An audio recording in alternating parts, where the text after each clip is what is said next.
Bienvenidas y bienvenidos de nuevo a esto que es Jorge Torres Filo. Hoy tenemos un invitado que creo yo que la palabra de lujo le queda corta. Este invitado es nada más y nada menos que el entusiasta amante de la filosofía, licenciado en filosofía, estudiante de maestría en educación y, por qué no decirlo, mi mejor amigo, Luis Carlos Alvarado. Luis Alvarado, Carlitos, ¿cómo estás, hermano?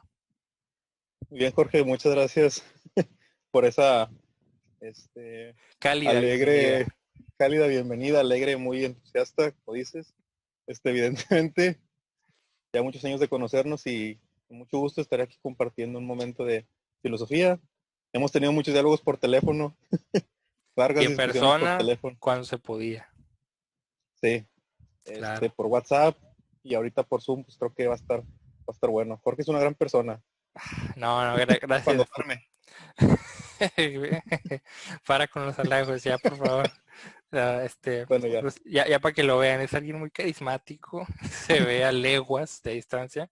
Y a ver, no, pues es muy inteligente, hay que reconocerlo. Así que, pues le pedía a Luis Carlos, a Carlitos, o debo decir al licenciado Alvarado, que nos acompañara el día de hoy, porque hay un tema que la verdad me ha gustado mucho. Creo que compartimos ciertas disonancias en el tema, sobre todo por, pues obviamente, nuestro estudio, nuestra formación hasta el momento, ¿no? O sea, cabe aclarar que lo que aquí se va a decir no va a ser la verdad absoluta, no vamos a responder ni a encontrarle el hilo negro ni a Aristóteles, ni a Jean-Paul Sartre, ni a ninguno de los autores que mencionemos, sino que esto va a ser un diálogo, obviamente fundamentado y con argumentos, sobre el esencialismo por un lado y el existencialismo por el otro.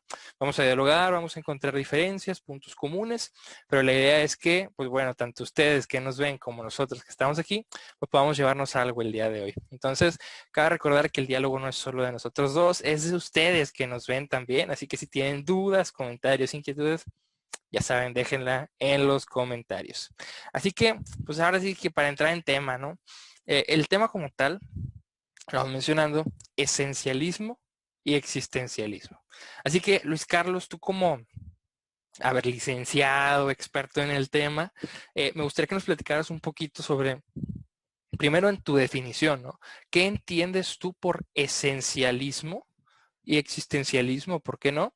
Y sabemos que pues tienes un poco más de bagaje sobre Aristóteles, sobre cuestiones de la esencia, metafísicas.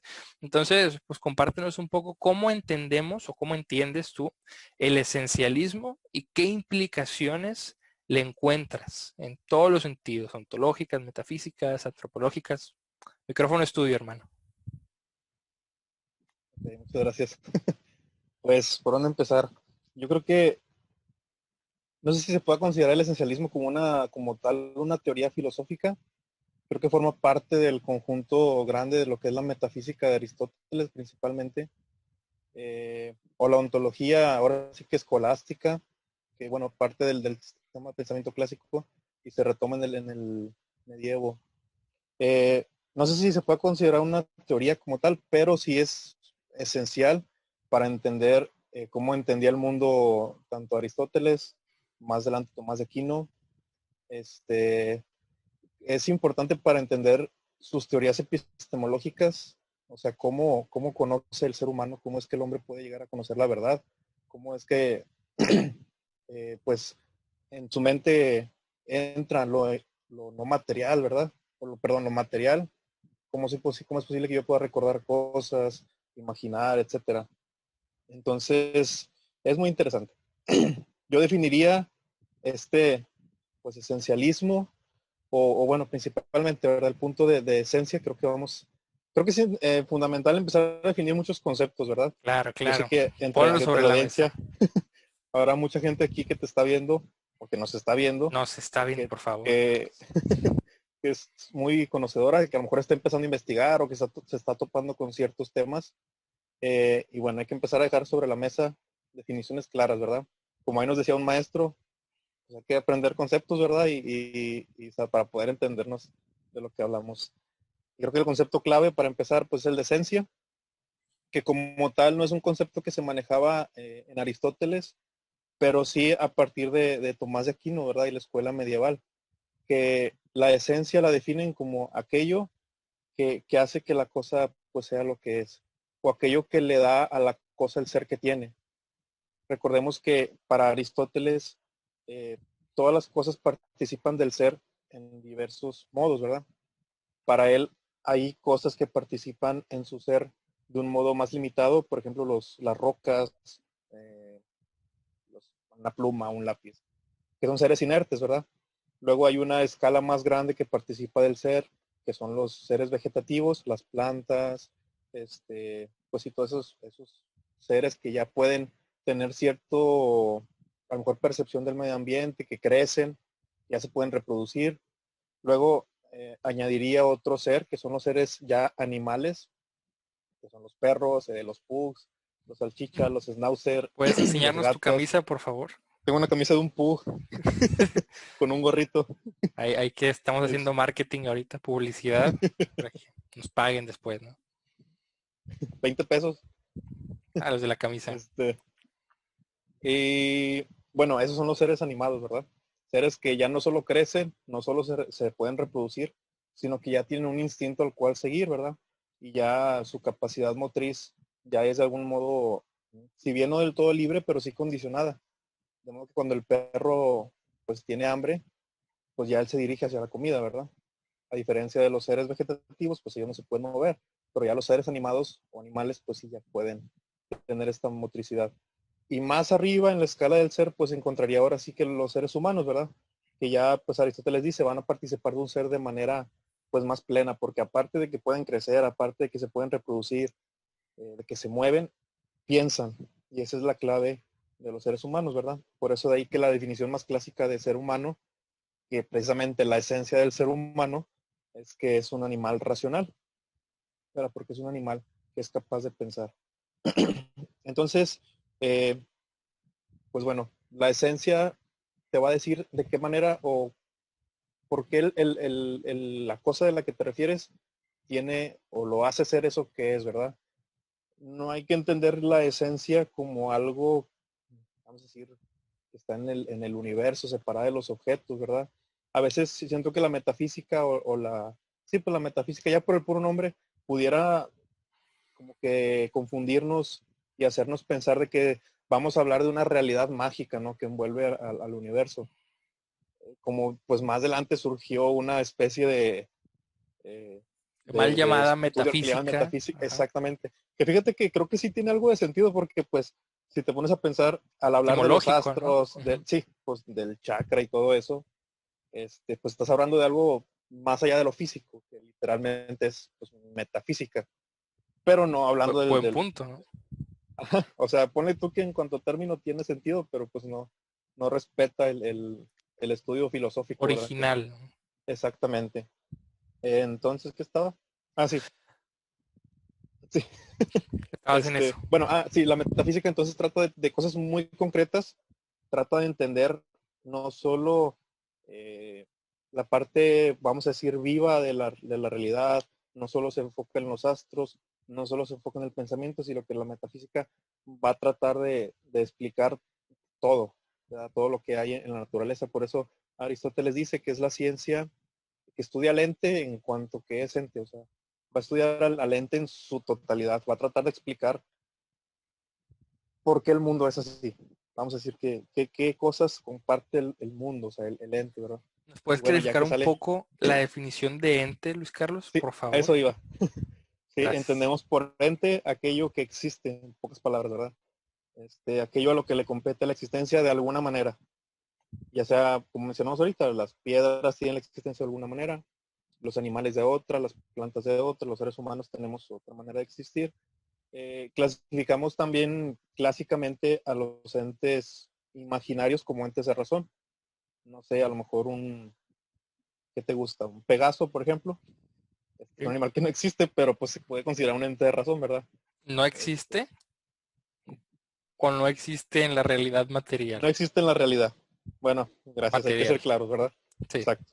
No existe bueno, sí, en la realidad. Por eso a los entes que podemos ver, que podemos palpar, los llamamos entes reales.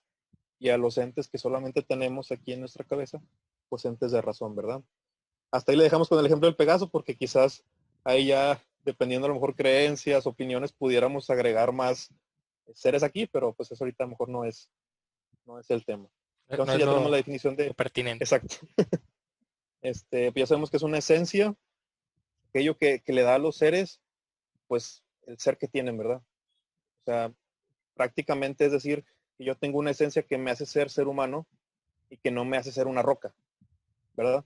El celular tiene una esencia que lo hace ser celular y no un perro, ¿verdad? Entonces, lo que nos da la separación de cada ser, pues es su esencia.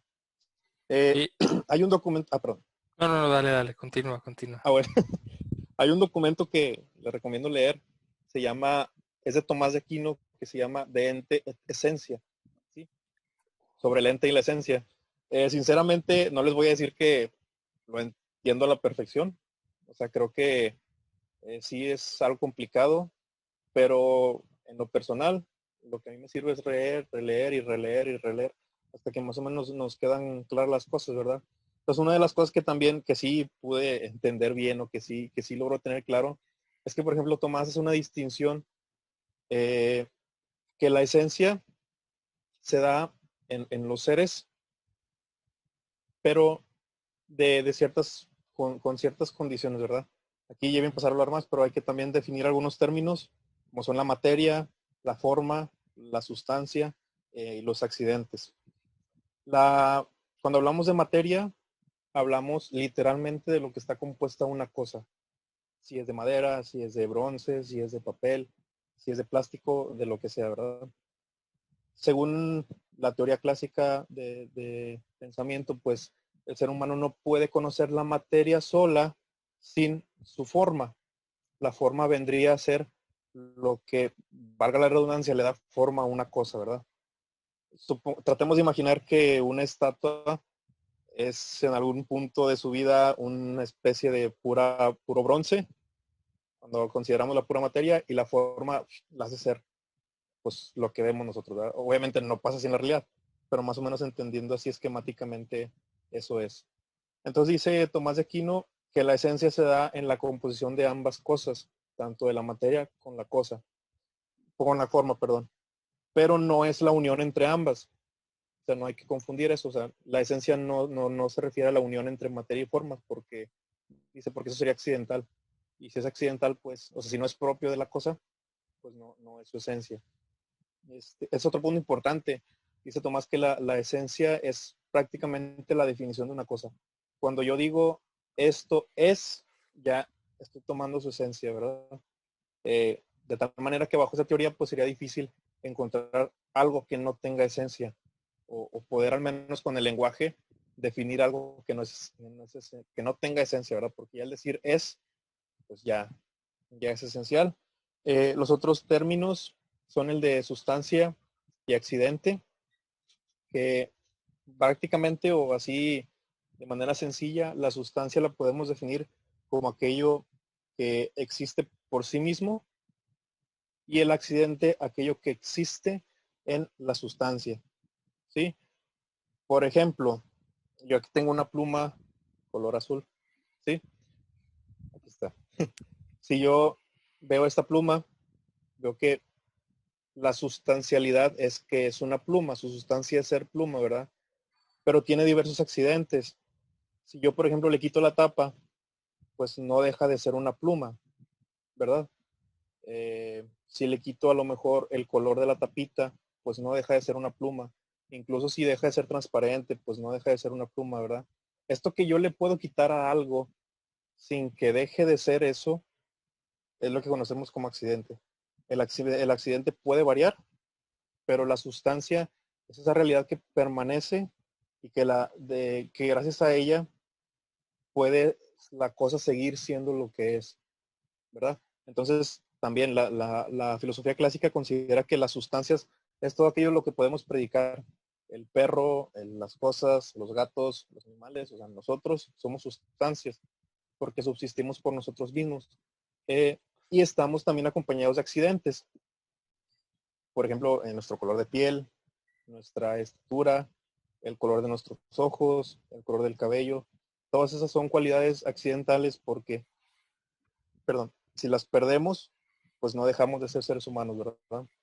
Si a mí se me llega a caer el cabello, pues no dejo de ser Luis Carlos, ¿verdad? Si me pongo más morenito, pues no dejo de ser Luis Carlos, o si me engordo o adelgazo, pues no dejo de ser yo, porque mi sustancialidad me permite seguir siendo yo, a pesar de que mis accidentes cambian. Entonces también algo importante que dice Tomás de Aquino es que la esencia es propia de la sustancia y relativa a los accidentes, ¿verdad? No podemos tampoco desligarlo de ambos, pero no podemos decir que es equitativo o que le compete a ambos de la misma manera, porque si los accidentes pueden o no pueden estar, pues no le podemos dar como que el mismo peso que tiene en relación a la sustancia, ¿verdad? Por eso dice, es propia de la sustancia y pues relativa a lo que son los accidentes. Creo que básicamente así se podría definir lo que es la esencia. Son los componentes que encuentro más esenciales. Hay que considerar que la esencia se da en las cosas particulares. Hay que también tener pues de manera clara y en cuenta que con Platón y Aristóteles hay una distinción muy importante en cuanto a la naturaleza de las cosas. Platón, si recordamos, nos propone que la esencia de las cosas existe fuera de la realidad, en un mundo, por así decirlo, que es perfecto y del cual ahí están las ideas de todas las cosas, pues está la imagen de todo lo que conocemos. Pero cuando esa idea se encarna en el mundo, pues es ya cuando podemos ver la realidad, ¿verdad? De la manera que esta pluma es una pluma imperfecta, porque la idea de pluma o la pluma perfecta está en ese mundo, ¿verdad? Y esta pluma solo participa, o sea, solo es imagen o reflejo de esa pluma perfecta. Y pues de esta manera podemos distinguir que la esencia para Platón está fuera de la realidad que conocemos, la esencia está más allá y solamente nosotros podemos ver pues cómo se refleja en el mundo, ¿verdad? Y lo podemos ver esto en su famoso mito de la caverna. Con Aristóteles pues ya la cosa no es así, o sea, él dice que las cosas pues ya tienen la realidad pues, por sí mismas, y o sea, ya ¿qué se puede decir? O sea, la esencia se encuentra en las cosas de manera particular y no fuera de ellas, ¿sí? Digamos que para Platón, imaginemos que están todas las ideas y van a ser George, y ese George que existía en el mundo de las ideas viene y se encarna en el mundo, ¿verdad? Y ya su ser participa de ese ser perfecto. Que en cambio en Aristóteles no. En Aristóteles ya la realidad concreta es la que pues debemos estudiar. No existe un mundo de las ideas y por tanto la esencia de los seres es pues particular a cada uno de ellos, ¿verdad?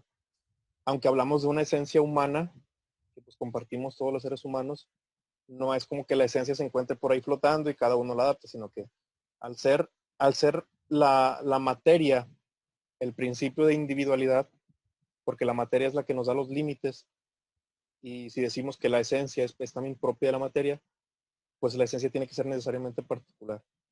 Entonces, esto es también un punto importante, no es algo externo, sino es intrínseco a los seres que pues podemos ver, ¿verdad? Y pues creo que para empezar, creo que está bien. No sé Buen si arranque, me buen arranque. expliqué, Claro, por ahí claro. una buena laguna.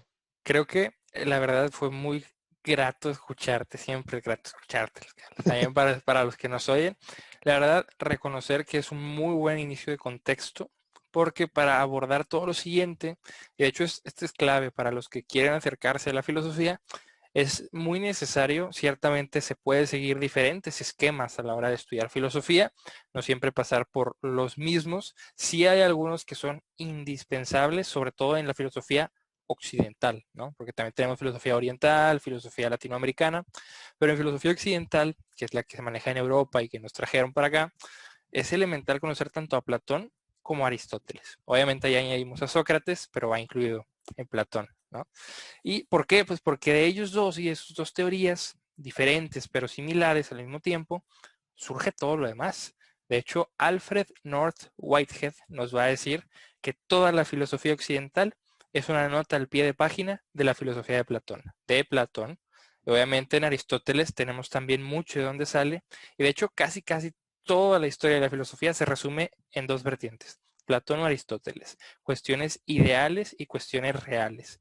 Entonces creo que esto nos planta un inicio muy bueno. Gracias, Luis Carlos. Se ve que eres licenciado ya, ¿no? Casi maestro. Porque pues nos van sentando ciertas cosas. Nada más añadiría también que en Aristóteles hay algo que se llama teoría de las cuatro causas. Y va muy de la mano de lo que nos decía Luis Carlos. Luis Carlos nos hablaba sobre materia, forma, lo que conforma al objeto para Aristóteles, más adelante para Tomás de Aquino, que si sabemos, recordamos, Tomás de Aquino bebe y se influencia directamente de Aristóteles. Por otro lado, otro gran pensador del medievo, Agustín de Hipona, se influencia por Platón, es neoplatónico. Entonces, para Tomás de Aquino, él va a hablar de la esencia, como nos decía Luis Carlos, sobre lo que hace que la cosa sea lo que es y no otra cosa, en unidad de todo lo que la hace ser.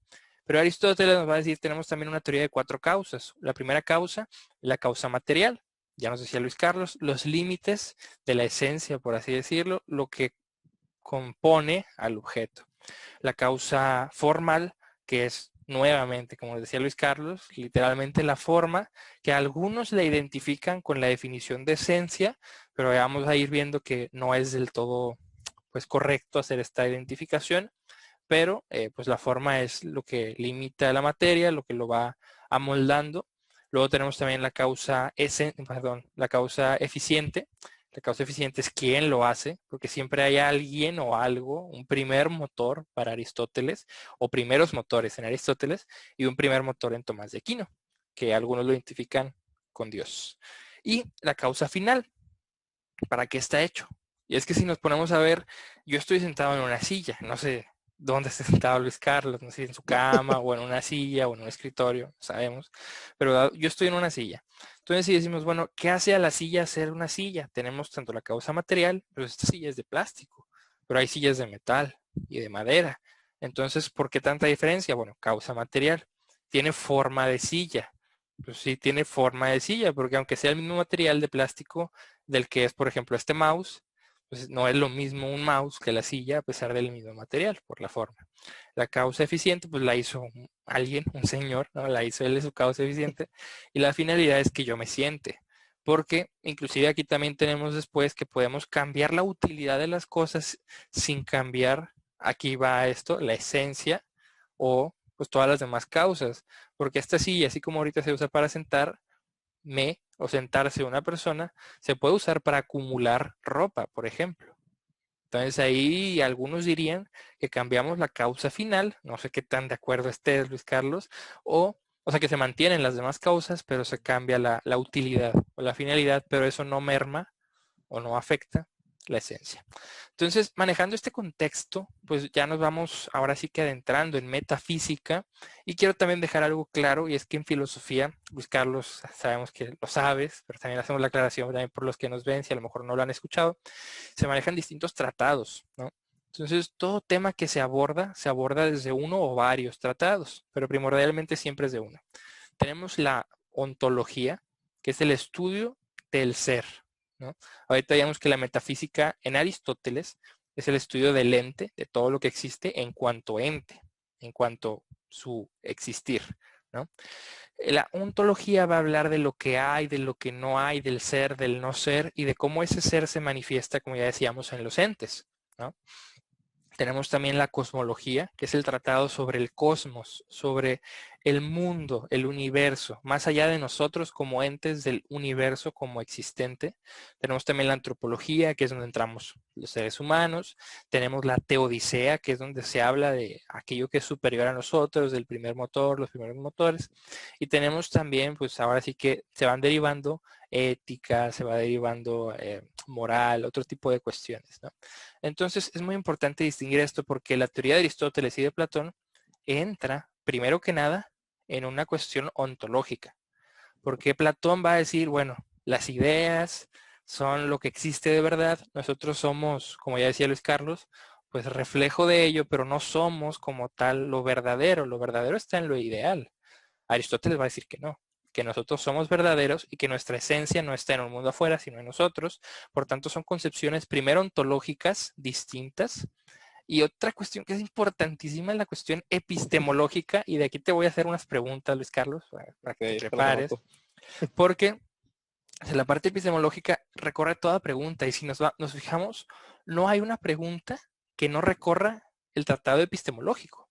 Por poner un ejemplo, ¿no? Preguntas que todos nos hemos hecho. A ver, ¿quién soy?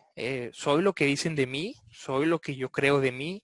Preguntas de identidad o a lo mejor si la vida tiene sentido, etcétera.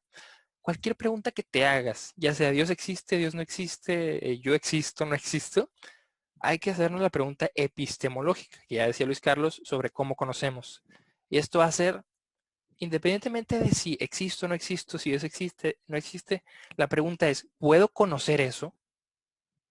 Porque si nos vamos a estar preguntando por la esencia y vamos a argumentar que sí hay, en el esencialismo, que viene de Aristóteles y pasa por Tomás de Aquino, concretamente, si vamos a preguntarnos eso, tenemos que preguntarnos, ¿podemos conocer esa esencia? Y si sí podemos, ¿cómo? Entonces, Luis Carlos, te quiero preguntar, en base bueno, Aristóteles, a Tomás de Aquino, lo que vas mencionando, si se postura que hay una esencia, ¿hay alguna manera de conocer esta esencia? Y si sí hay, ¿cómo?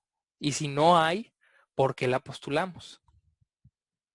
Bueno, este documento de ente de esencia de Tomás de Aquino, o sobre la ente y la esencia, creo que en las primeras páginas dice, sí, la conocemos.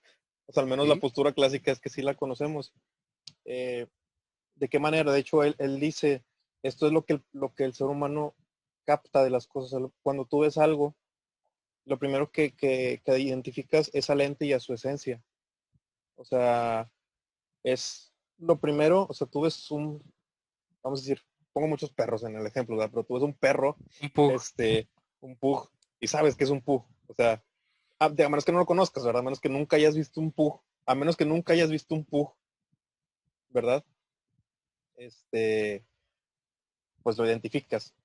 O así con todas las cosas, ¿verdad? Entonces, ya sé que vas a preguntar a lo mejor sobre eso ahorita. Podemos empezar ahí Puede a ser, puede debatir ser. o dialogar, es interesante. Entonces, pues sí, podemos decir que esto es lo primero que conocemos, ¿verdad?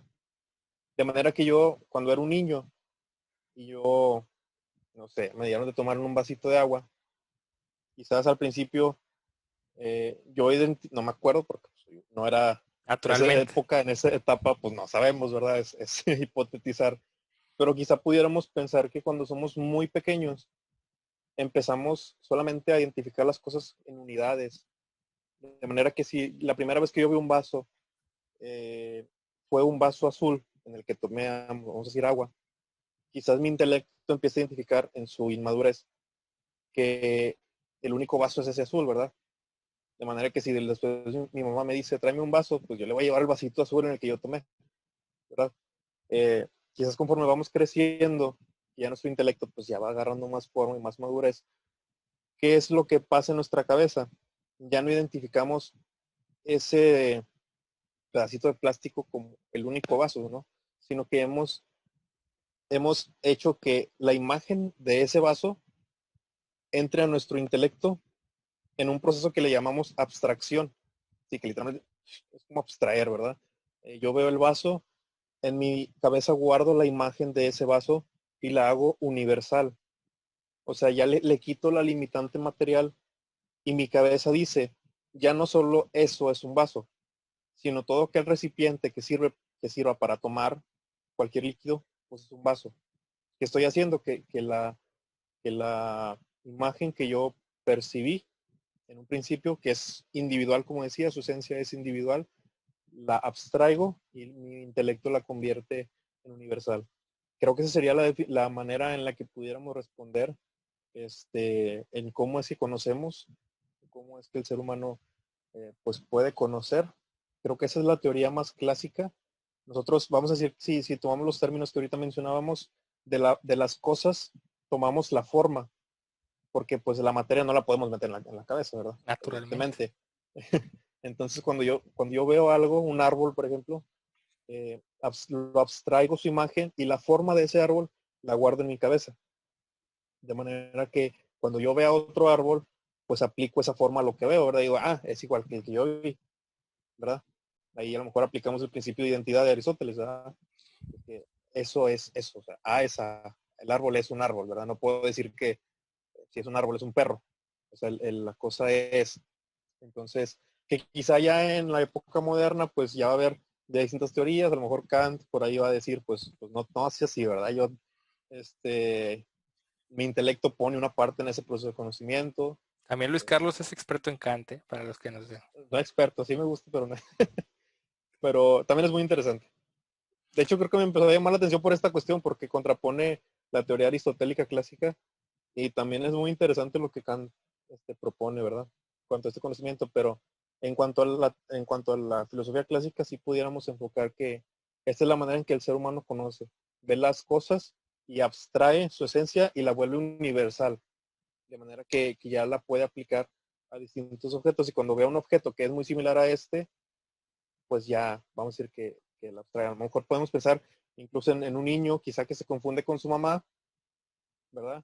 Porque vamos a decir que en este proceso de empezar a abstraer, dice, ah, pues mi mamá es una mujer, tiene tal cabello largo, de tal color, y anda en el kinder y luego ve otra mujer de espaldas que se parece y dice, ah, mi mamá, o con la maestra, ¿verdad?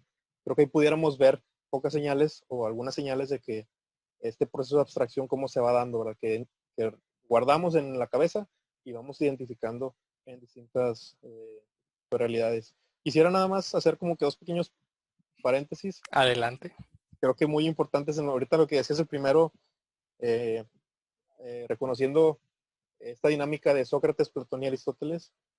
Sabemos que Sócrates fue maestro de Platón y Platón a la vez pues maestro de Aristóteles, perdón. Y es interesante que digamos que cada uno pudo superar a su maestro, ¿verdad? Y creo que esa es una enseñanza que la filosofía nos deja pues a todos, ¿verdad? No, no a superar en cuanto a decir, ah, soy mejor que tú, sino a superar en cuanto a decir, eh, pues, qué grato sería rebasar mis límites o los límites que a lo mejor el maestro en su enseñanza me ha dado y poder proponer ideas nuevas, ¿verdad? O sea, Platón vemos que para él Sócrates es el gran maestro y el gran filósofo, ¿verdad? Y con Aristóteles pues tampoco pierde esta definición. Sin embargo, aunque el discípulo más destacado de Platón fue Aristóteles, pues no siguió la misma línea, sino que propuso cosas distintas, ¿verdad? Creo que también esto nos deja una enseñanza quizá para la educación hoy en día, para los tiempos modernos, en el que no lo que se diga en las aulas, eh, pues se toma, pero no, no quiere decir que necesariamente sea verdadero, ¿verdad? Y esto no es una invitación a una especie de anarquía, así, no, no, no. O sea, identificar que el conocimiento que recibimos se puede perfeccionar siempre. Y incluso creo que estos hombres nos dieron un gran ejemplo de que pues el maestro puede incluso verse a tú por tú o ser superado por su alumno, ¿verdad? Siempre con fundamentos y con buen estudio. Y el otro punto era lo de la causa final, nada más ahí para que no se vaya a confundir. El término fin no lo entendían o no se define como algo que termina, ¿sí? Por ejemplo, yo cuando iba a la escuela, pues el fin de mi camino era la escuela, ¿verdad? Así que la meta. Aquí cuando decimos finalidad o causa final, es aquello por lo cual esa cosa existe, ¿sí? O sea, finalidad no en cuanto a término temporal, sino en cuanto a por qué existe, ¿verdad? ¿Por qué me levanto yo en las mañanas? Ah, porque voy a trabajar. ¿Por qué me arreglo y me baño, me preparo? Porque voy a tener una clase, ¿verdad? Mi finalidad, es lo que me mueve. Incluso Aristóteles va a decir que la finalidad absoluta del ser humano es la felicidad. O sea, todo lo que hacemos es buscando la felicidad, no como esa meta en torno a temporalidad, sino como esa meta que nos mueve, ¿verdad? Nada más hay que ahí entender bien que eso sí, eso entienden como fin, ¿verdad? Para no confundirnos acá. Sí, sí, tal cual. Muchas gracias, Luis Carlos, la verdad. Ahí nos vas aclarando mucho. Y creo que sí es muy útil. Primero con lo de superar al maestro, es buenísimo.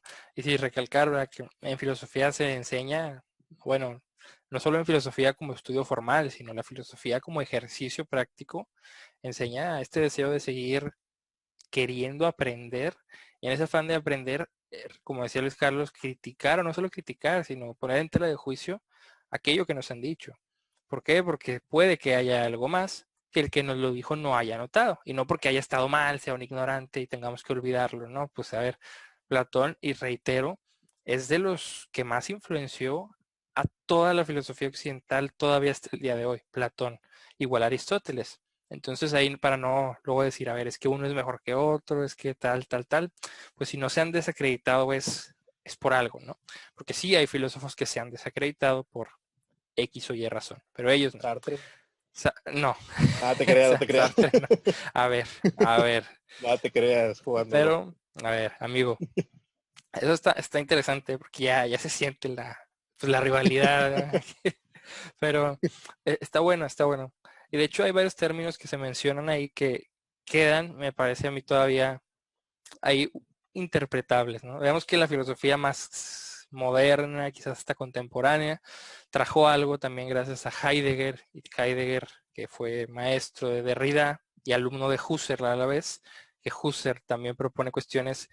Aquí vamos a entrar con un término bueno, ¿no? Que es fenomenología, ¿no? La fenomenología, como lo dice su nombre, es el estudio del fenómeno.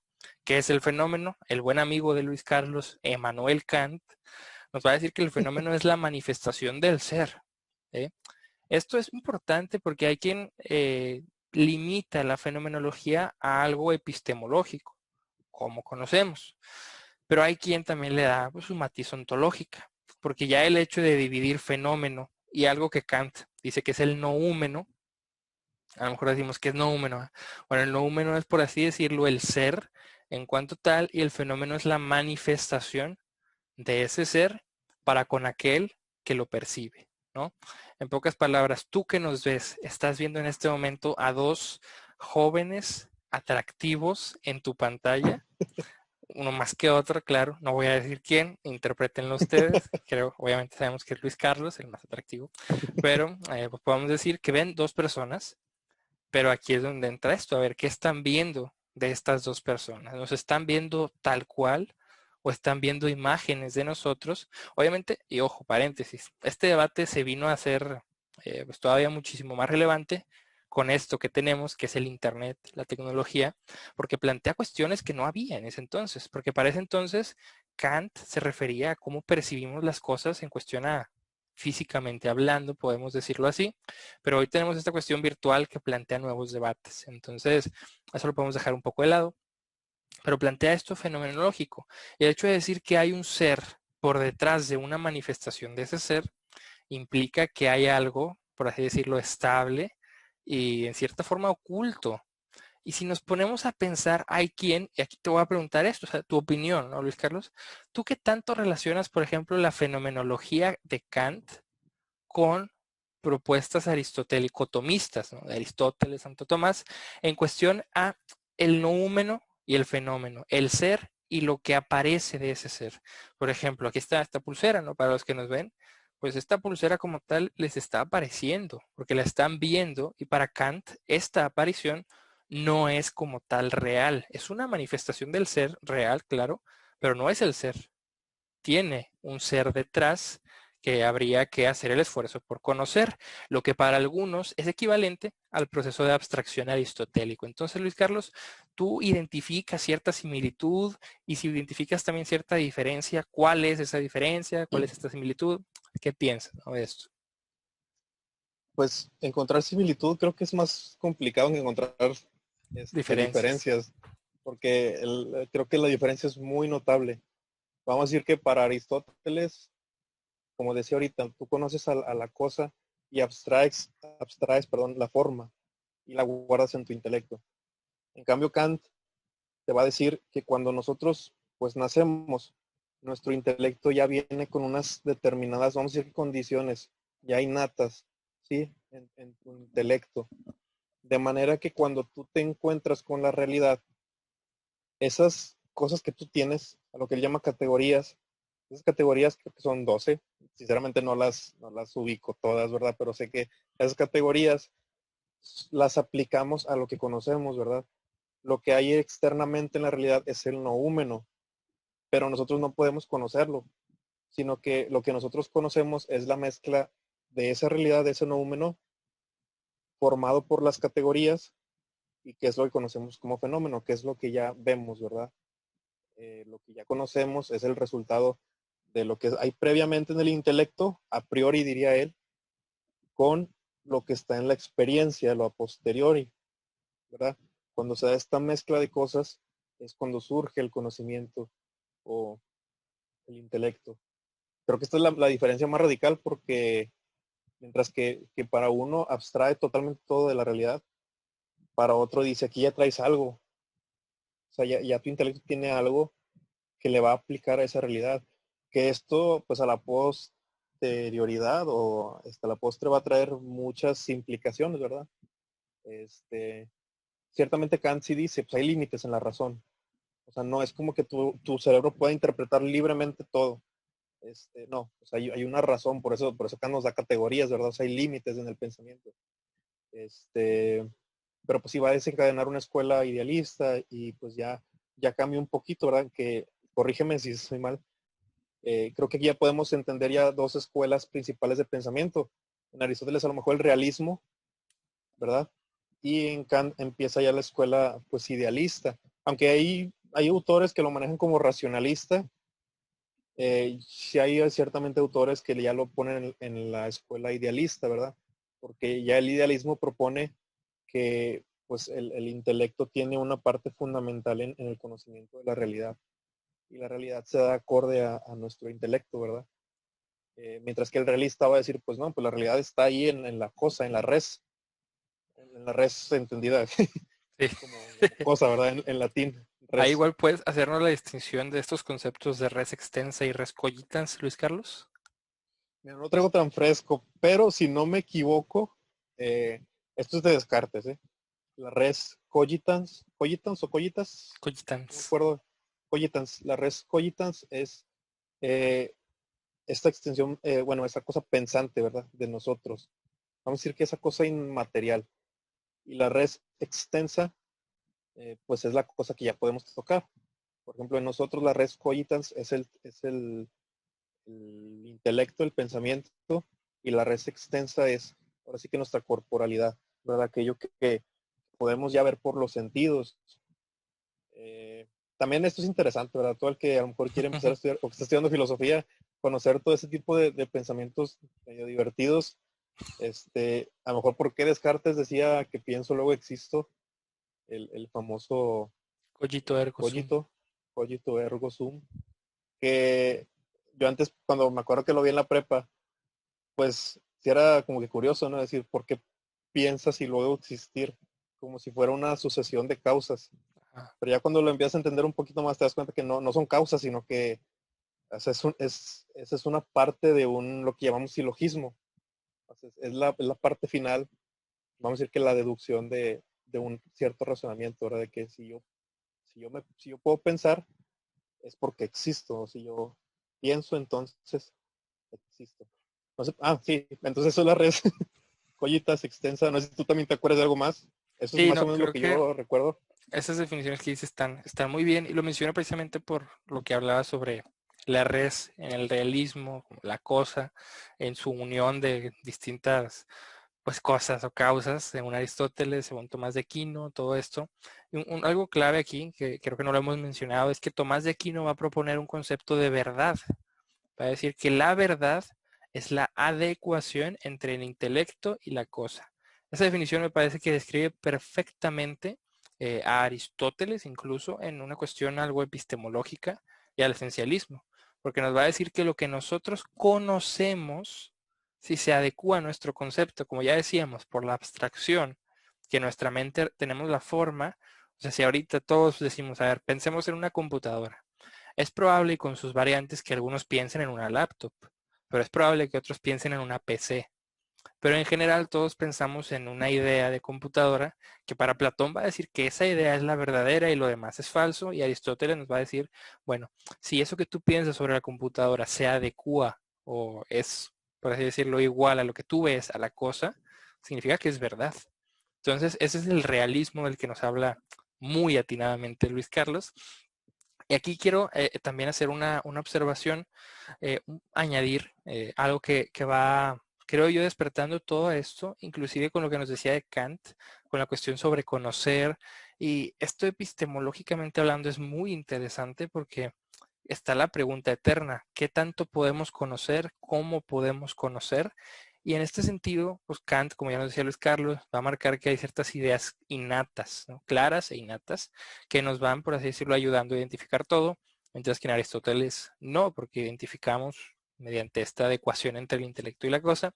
Y todo esto surge, si se me permite decir, y esto es en mi perspectiva, hasta donde recuerdo, si alguien por ahí dice, ¿sabes qué? Es que esto surge antes, pónganlo en los comentarios y vamos viendo. En el Crátilo de Platón, Platón mismo hace un diálogo, una triada de diálogo entre Hermógenes, Sócrates y Crátilo. Este es un diálogo que para muchos es de mera relevancia lingüística, pero creo yo que no, porque esto también nos va a marcar una percepción ontológica, epistemológica, y en resumidas cuentas, platicándolo como si fuese chisme, está Crátilo, Hermógenes, uno va a decir, ¿sabes qué? Yo creo que las palabras son meras convenciones.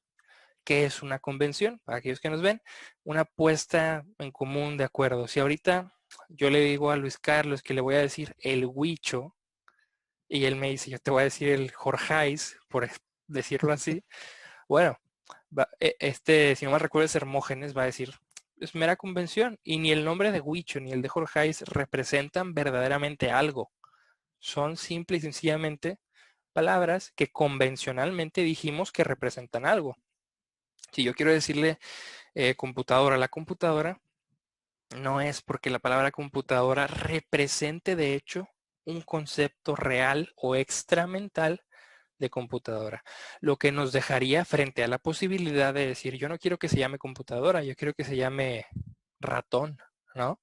Entonces yo le puedo decir ratón a mi computadora sin ningún problema porque no hay una adecuación entre la palabra y la cosa. Aquí vemos que es una diferencia sí lingüística, pero con raíz ontológica. Porque el hecho de que una palabra no se identifique de hecho con la cosa, significa que mi concepto mental puede que cambie en cuestión a la palabra. Porque el concepto, como ya decía Luis Carlos, trae forma, no palabra como tal. Pero la palabra, este es un temazo, ¿no? La palabra es la que nos ayuda a entender el concepto. Dice Wittgenstein que los límites de mi mundo son los de mi lenguaje, o al revés, los límites de mi lenguaje son los de mi mundo.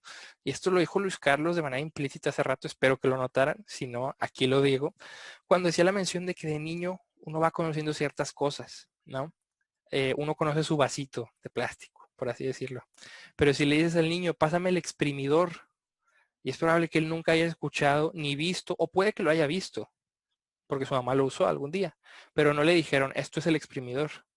Entonces le dicen, pásame el exprimidor, y si él no supo ni para qué se usaba, ni escuchó el nombre, aunque lo haya visto y pueda tener la forma, no lo va a conocer, porque le falta el concepto.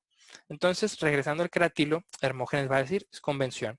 Crátilo va a decir, no, si yo utilizo palabras para algo, es porque las palabras contienen una verdad, en cierta forma. Entonces aquí ya vemos un buen debate y Sócrates no va a estar de acuerdo con ninguno. Sócrates va a decir, ni tú ni yo, o va bien, ni tú ni tú. Yo soy el que aquí pone lo bueno, ¿no? Y nos va a dejar pues con cuestiones de que sí hay ciertas convenciones, pero que hay conceptos que se adecúan. Y eso está buenísimo porque Sócrates le dice a Hermógenes, tú dices que ninguna palabra tiene verdad. Y Hermógenes dice, no, son convenciones. Y le va a decir, ¿y tú crees que lo que dices es verdadero? Hermógenes, pues sí. Y le dice, entonces estás diciendo una verdad mediante palabras. Y él, "Ah". Y ahí es donde empieza este método socrático, ¿no? De preguntar y llegar juntos a la verdad. Pero de estas dos posturas van a salir muchas otras. Es aquí donde vamos viendo el realismo nos va a decir que no solo en la palabra, sino en el concepto. Podemos aquí ir marcando diferencias entre concepto y palabra. El concepto lo quiero identificar con la forma. Lo que decía Luis Carlos, que decía Tomás, que decía Aristóteles, ¿no? La forma que tenemos en nuestra mente, el concepto. Pero la palabra, el cómo nombramos el concepto, va a ser otra cosa y nos va a dar muchas posturas nuevas. Tenemos el realismo que viene de Aristóteles, tenemos el conceptualismo que para muchos viene de Platón, en cuestión ahora sí que al mero concepto, no tanto la palabra, y tenemos el nominalismo también, que nos va a decir que ni concepto ni nada real, que las palabras son meras convenciones y que por tanto no podemos ni conocer ni afirmar nada que no sea verbal, lenguaje. Y con estas ciertas distinciones, también ya habiendo mencionado un poco a Kant, esto nos puede introducir un poco al existencialismo. Vamos viendo ahora sí, ya tenemos una parte del esencialismo que, como muy bien nos explicó Luis Carlos, surge gracias a ¿qué? A Aristóteles, a posturas ontológicas epistemológicas y, bueno, más bien antes de entrar al existencialismo, te tengo una última pregunta, Luis Carlos, sobre el esencialismo. ¿Qué implicaciones prácticas tiene el esencialismo? Sí, o sea, en cuestiones a temas prácticos como por ejemplo la libertad, como por ejemplo la identidad personal, que ya decíamos, y algo que es clave en los griegos, conócete a ti mismo, que ya decíamos sobre autoconocerse y todo lo demás. Bueno, ¿qué implicaciones prácticas tiene concretamente, no? Temas de libertad, de identidad, el esencialismo. Pues yo diría que prácticamente, o sea, ya en cuestiones prácticas, eh, una vez escuché por ahí Por ahí. que los por ahí, no recuerdo dónde, que los que saben mucho de estas escuelas clásicas de pensamiento son filósofos de biblioteca. Entonces, que a ellos los que les faltaba es precisamente la cuestión práctica, de que muchas veces los filósofos que andan metidos en muchos temas culturales actuales, pues les falta este bagaje más filosófico, ¿verdad? Es como que hay Teórico. nadie. Exacto, entonces, pero este esencialismo yo creo que nos ayudaría sobre todo en la cuestión quizás lógica al momento de entablar un razonamiento. A lo mejor ahorita ya entramos más en discusión con el existencialismo, ¿no? Pero siempre que nosotros elaboramos un discurso, a lo mejor en un ensayo para una tarea, cuando respondemos a algún cuestionario, pues estamos hablando de la esencia de las cosas. Cuando hablamos, por ejemplo, de las leyes físicas de la naturaleza, las famosas leyes de Newton, que no soy experto, evidentemente, las pasé muy apenas en la prepa. Este, cuando hablamos del comportamiento, por ejemplo, de los átomos, de por qué las cosas se comportan, cuando buscamos leyes en los objetos, pienso que está implícita ya la idea de, o esta teoría esencialista, ¿no? Porque eh, si nosotros cada vez que pateamos un balón esperamos que ese balón se mueva, es porque entendemos que la esencia de ese balón es que su función, o vamos a decir que, bueno, aquí otro término también interesante, ¿no? El término de naturaleza. Es que cuando yo, gracias a la esencia del balón, es que cuando yo lo voy a patear, la naturaleza es que se mueva, ¿verdad?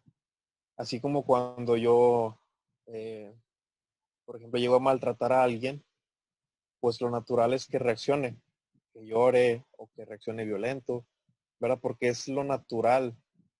Eh, Creo que aquí en estas cuestiones ya prácticas, quizás donde yo identifico que podemos aplicar esta cuestión, ¿no?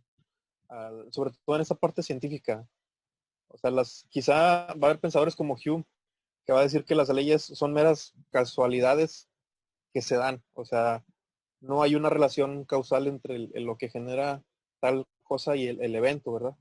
O sea, si yo pateo una pelota y siempre se mueve, es por mera pues coincidencia, ¿verdad? Que siempre se va a dar. Hume no acepta el principio de causalidad, que ahorita mencionabas muy bien.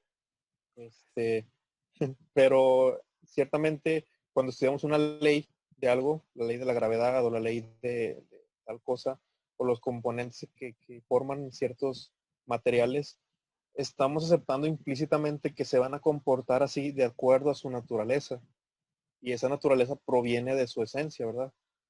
Eh, que su esencia es de una determinada manera, pues podemos saber que siempre que lo apliquemos en determinadas circunstancias, por ejemplo, siempre que pongamos el agua a hervir a 100 grados o siempre que alcance el punto de 100 grados va a empezar a hervir, ¿verdad? Y esto lo sabemos porque pues entendemos que la naturaleza del agua es comportarse de esa manera, ¿verdad? Su esencia sí nos lo transmite. No estamos como que prendiéndole y a ver si hierve. O sea, ya lo sabemos, porque entendemos que su esencia así nos lo dice, ¿verdad? Pues quizá esto también, yo creo que a lo mejor esa es la manera práctica en la que pudiéramos interpretar el esencialismo.